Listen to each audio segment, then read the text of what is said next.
नमस्कार and welcome back to NG tutorials. आज हम बात करेंगे हेल्पिंग वर्ब्स और वर्ड्स ऑफ टाइम। एक सेंटेंस में हमें कैसे पता चलता है टाइम का। अगर हम टाइम का बेसिक कॉन्सेप्ट देखें तो हमें पता चलता है कि कुछ चीज़ें जो हो चुकी हैं जिन्हें हम पास्ट मानते हैं, कुछ चीज़ें जो चल रही हैं इस वक्त उसे हम प्रेजेंट मानते हैं, और जो आगे होने वाली हैं उन्हें हम फ्यूचर मानते हैं। कुछ वर्ड्स हैं जो असाइन हैं इनके लिए इंग्लिश लैंग्वेज में, जैसे डिड है या वर्ब का सेकेंड फॉर्म, वॉज है, वर है, हैड है। प्रेजेंट में डू है और वर्ब का फर्स्ट फॉर्म है, इज है, एम है, आर है, हैव है, विल है, विल बी है फ्यूचर के लिए। अगर हम बात करें जो टाइम होता है उसे हम टेंस भी बोल सकते हैं। तो पास्ट के अंदर 4 कैटेगराइजेशन होते हैं, प्रेजेंट के अंदर भी 4 कैटेगराइजेशन होते हैं, फ्यूचर के अंदर भी 4 होते हैं। जैसे सिंपल प्रेजेंट हो गया, प्रेजेंट परफेक्ट हो गया, प्रेजेंट कंटिन्यूस हो गया, प्रेजेंट परफेक्ट कंटिन्यूस हो गया।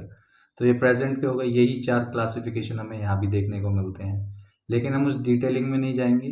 2 कारण हैं इसके। एक, आपके सिलेबस में अभी ये सब नहीं है, लेकिन ये वर्ड्स आप रेगुलर देखते होंगे, तो हम इन्हें जानने की कोशिश करेंगे। ठीक है, तो आगे चलते हैं। हमारे पास कुछ एग्जाम्पल सेंटेंसेस हैं जिनसे हम समझेंगे, उनका मीनिंग भी साथ में करते हुए जाएंगे तो हमें समझ में आएगा। ठीक है, अब जैसे प्रेजेंट में आई गो टू स्कूल, मैं स्कूल जाता हूँ, ये काम मैं रेगुलर करता हूँ। तो यहाँ पे एग्जैक्टली कोई वर्ड नहीं दिया गया है। ठीक है, वैसे कुछ टाइम पे जब हम एम्फेसाइज करना होता है तो I do go to school बोल सकते हैं, लेकिन आई गो टू स्कूल एक सिंपल प्रेजेंट टेंस है जो काम हम रेगुलर करते हैं।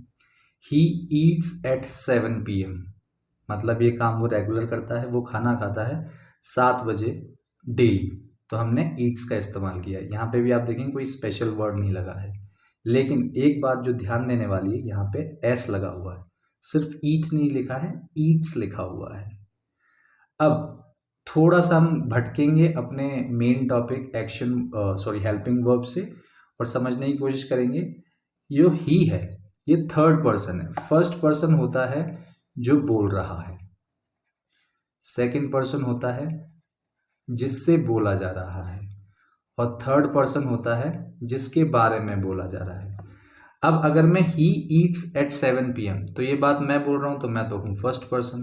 अगर मैं आपसे बोल रहा हूं तो आप हो गए सेकंड पर्सन, लेकिन ये किसी और की ही बात हो रही है तो वो हो गया थर्ड पर्सन। तो थर्ड पर्सन में जब सिंगल होता है, ही होता है, शी होता है, कोई नाम ले लेते हैं, राम होता है, सीता होता है, तो हमेशा वर्ब के साथ एस लग जाता है। ठीक है, जब हम सिंपल प्रेजेंट की बात करते हैं, लेकिन हम इस कॉम्प्लेक्सिटी में नहीं जाएंगे। ठीक है, हम सिर्फ इतना याद रखेंगे, ही शी या किसी का नाम होगा तो हम इस वर्ड के साथ या जो वर्ब होता है उसके साथ एस लगा लेंगे। ठीक है, अब आ जाते हैं यू आर प्लेइंग, आप खेल रहे हैं, आप अभी खेल रहे हैं, तो आर भी जो हो गया वो प्रेजेंट के लिए हो गया। शी इज प्लेइंग, वो खेल रही है, वो अभी खेल रही है। ठीक है, तो इस भी हो गया आपके प्रेजेंट के लिए। वी आर वॉचिंग, हम देख रहे हैं, हम अभी देख रहे हैं। ठीक है, तो आर भी हो गया प्रेजेंट के लिए। आगे चलते हैं हम पास्ट की तरफ, देखते हैं हमें देखने के लिए क्या क्या मिलता है। पास्ट में देखिए, आई वेंट टू स्कूल, अब यहाँ पे गो था, आप देख सकते हैं यहाँ पे गो था। ठीक है, जो वर्ब का फर्स्ट फॉर्म था। ठीक है, जो रूट वर्ड जो हम बोलते हैं, अब इसी को जब हम पास्ट में ले जाते हैं तो गो का बन जाता है वेंट। ठीक है, I went to school. At, he at at 7 PM, अब ये काम भी हो चुका है। ये जो 8 बना है ये बना है ईट से। ठीक है, ईट यानी प्रेजेंट और 8 यानी पास्ट, ये काम हो चुका है। यू वर प्लेइंग, अब आर का बन गया है वर।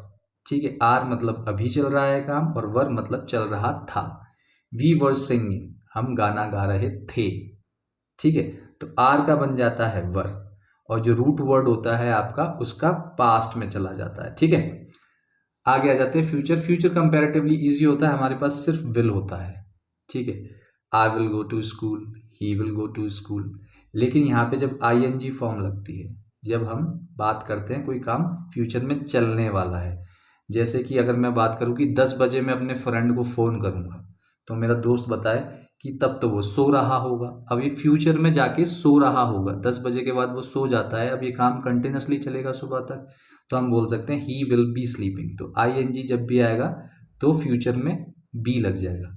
एक बार फिर से हम रिपीट करके समझते हैं कि हमारे पास कुछ वर्ड्स हैं डिड या वर्ब का सेकंड फॉर्म, जैसे हमने ईट का एट किया, गो का वेंट किया, कंप्लीट का कंप्लीटेड बोल सकते हैं, अलाउ का अलाउड बोल सकते हैं, फिनिश का फिनिश्ड बोल सकते हैं। ठीक है, प्रेजेंट में सिंपल चलता है, इज एम आर चलते हैं। अगर एक है तो इज है, मैं हूं तो एम है, बहुत सारे हैं तो आर है, और यू है तो भी आर है। ठीक है, हैव पे हम ध्यान नहीं देंगे क्योंकि ये परफेक्ट के लिए इस्तेमाल होता है और हम इतनी कॉम्प्लेक्सिटीज में अभी नहीं जाना चाहते हैं।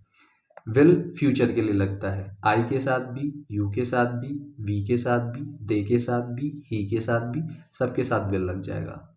और जैसे ही बी आएगा तो ING फॉर्म आ जाएगी। ठीक है, एग्जाम्पल के लिए सेंटेंसेस को दोबारा देखते हैं। आई गो टू स्कूल, रेगुलर ये काम करता हूँ। ही ईट्स, इसका एक्सप्लेनेशन दे चुके हैं कि एस क्यों लगता है, क्योंकि ये थर्ड पर्सन है और सिंगल है। शी होता तो भी ईट्स लगता, नाम होता किसी का राम होता, ईट्स लगता, सीता होती, ईट्स लगता। यू आर प्लेइंग, यू के साथ हमेशा आर का प्रयोग किया जाता है, यू चाहे अकेले हो चाहे बहुत सारे हों। ठीक है, प्रेजेंट के अंदर शी इज प्लेइंग, अब शी अकेले है तो इज आ गया। वी आर, तो आर और इज के साथ क्या लग रहा है, ING फॉर्म। अगर यहाँ पे मैं आई के साथ एक सेंटेंस बनाना चाहता कि आई एम सिंगिंग, तब भी ING फॉर्म लगता है एम के साथ। तो ING फॉर्म कब लगता है, जब कोई काम लगातार चल रहा होता है। ठीक है, पास्ट में आ जाते हैं एक बार फिर से। तो आई वेंट टू स्कूल, यानी मैं स्कूल गया। ही एट एट 7 PM, उसने खाना खा लिया 7 बजे, ये काम हो चुका है। अब जो काम पास्ट में चल रहा था, यू वर प्लेइंग, तुम खेल रहे थे। वी वर सिंगिंग, हम गाना गा रहे थे। ठीक है, तो जैसे ही ये वर लगेगा पास्ट के लिए आर की जगह पे। ठीक है, अगर यहीं पे आई आ जाएगा तो वॉज हो जाएगा। ठीक है, ही आएगा तो भी वॉज हो जाएगा। ठीक है, तो हम बात करें तो एम और इसके लिए बन जाता है वॉज। ठीक है, समझ में आ रहा होगा मेरे हिसाब से। फ्यूचर में विल लगता है, और अगर ING फॉर्म यूज करनी है तो बी भी लगेगा।